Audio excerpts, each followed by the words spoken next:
Netflix bu streaming servisidir. Mən Azərbaycanda elə bir adam tanımıram ki, Netflixdə filmlərə və ya seriallara baxmasın. Netflix artıq kinostudiyalı və bunu kino industriyasında olan ən böyük sövdələşmə ilə edir.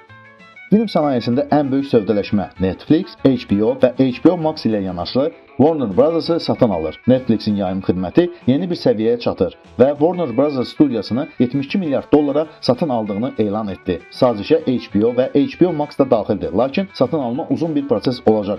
Warner Bros.'ın ana şirkəti Discovery əvvəlcə Global Networks bölməsini ayrıca birjada satılan Discovery Global-a çevirəcək. Yalnız bundan sonra Netflix yayım xidmətlərini əldə edə biləcək. Lakin sövdələşmənin 2026-cı ilin 2-ci rübünə qədər başa çatması planlaşdırılır. WB Studios film və serial kitabxanası, oyun bölməsi, HBO və HBO Max proqramları Netflix-ə köçürüləcək. Platforma Warner Bros.'ın teatr buraxılışlarını saxlayacağını və onların güclü tərəflərindən istifadə edəcəyini, eyni zamanda dünyanın ən böyük media qurumlarından birinə çıxış əldə edəcəyini bildirib. HBO Max-ın taleyi hələ də məlum deyil. Onun müstəqil bir xidmət olaraq qalacağı və ya Netflix-ə inteqrasiyası olunacağı bəlli deyil. CNN Discovery və bütün tematik kanallar və eləcə də TNT Sport sövdələşmələrdən kənarlaşdırılıb. Onlar yeni Discovery Global şirkətinin bir hissəsi olacaq. Netflix müqavilənin 12-18 ay ərzində bağlanacağını gözləyir və bu onun streaming bazarının təxminən ən böyük və ən strateji satın almalarından birinə çevirir.